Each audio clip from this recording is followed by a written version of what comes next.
Well, salutations, kindred spirits, and hey, welcome back to another weekly Wednesday magic lesson. This lesson was inspired by a clip I posted last week. I did a thing where I shuffled the deck and then I cut the packet. I cut to the 4 aces and then restored the deck to new deck order. So, hey, that's new deck order. And this is the feedback I got from that clip. You guys need some information on false shuffles, on how not to shuffle a deck. So in this clip, we're going to talk about the Erdnase Overhand False Shuffle, as well as Bobby Bernard's false kick cut. That's the plan. So hey, grab your deck and let's get started. Okay, before we get ahead of ourselves, before I teach you how to not shuffle a deck, you'll need to know how to overhand shuffle a pack. So if this is not part of your repertoire, I'm going to recommend my basic card handling tutorial. Learn how to shuffle a deck, and then we can learn how to not shuffle a deck. Yeah. And to do that, we're going to learn the Erdnase False Overhand Shuffle, or the Erdnase Blind Overhand.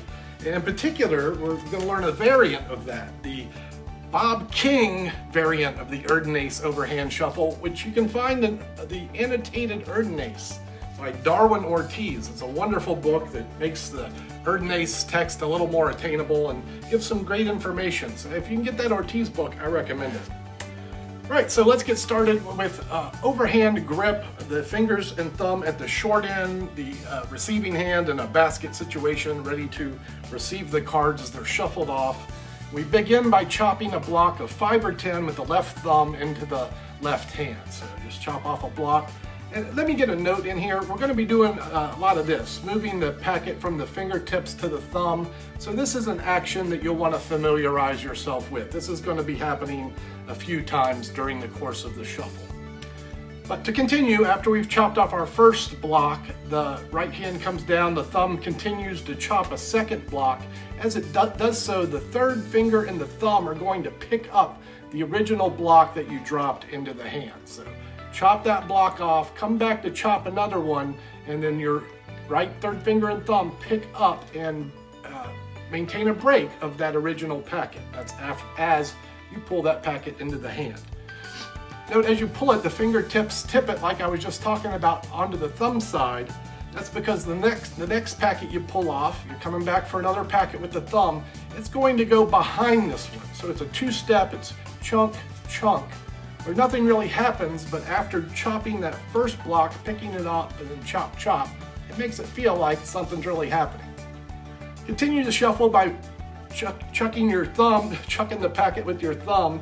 The right hand moves in a downward action and releases the original block that it had picked up. So just release that block, and we'll continue the shuffle by tipping the packet over onto the thumb and then running 1, 2, as we did before. We'll finish the shuffle by tipping it back onto the fingertips. As the right hand moves down, the left thumb pulls another chunk of about 10 cards.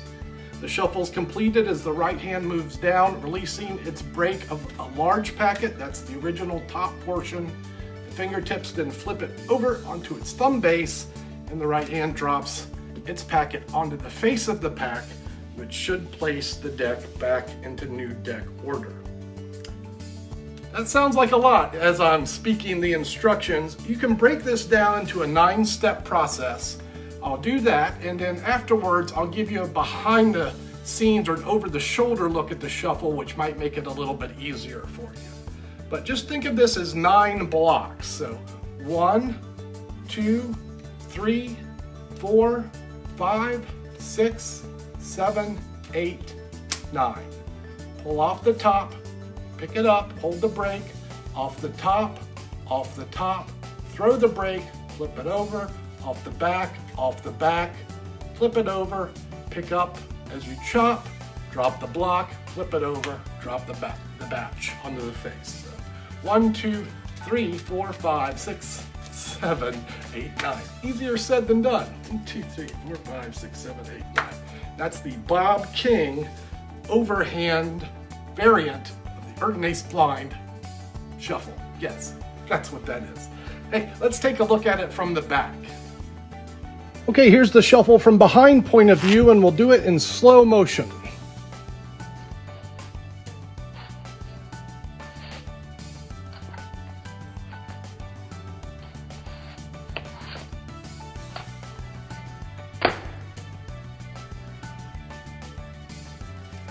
So hopefully that view helps you get this thing up to speed on the fast track to false shuffling. It shouldn't take long, a week or two. And we have one more thing to discuss, the false cut technique. If you're going to do a false shuffle, you might as well have a good false cut to go with it. And I'm going to advocate the Bobby Bernard false kick cut. It's a good in-the-hand move, much like the overhand shuffle in the hands. No soft surface, no table needed. Very practical technique. So to learn the false kick cut, you'll need to know the kick cut, and that's done by holding the pack between your thumb and second and third fingers at the short ends. That leaves your forefinger free. It can lift the top half of the pack and kick or swing cut. This is also called a swing cut. Swing cut the top packet into your awaiting hand, then turn the packets perpendicular, a little tap, followed by releasing the original bottom half and then the original top half. It's nonsensical, but hey, it looks like it cuts the deck. That's the Bobby Bernard false kick cut. Used in conjunction with the Erdnase blind or the Bob King variant of the Erdnase blind, you'll have two deceptive moves that work well together, and I think if you learn them, they'll serve you for the rest of your life. There you go. That's our lesson for the day. I hope you found it valuable. As always, I thank you for your time, your attention, and energy, and that'll do it for now. I'll see you on the next clip.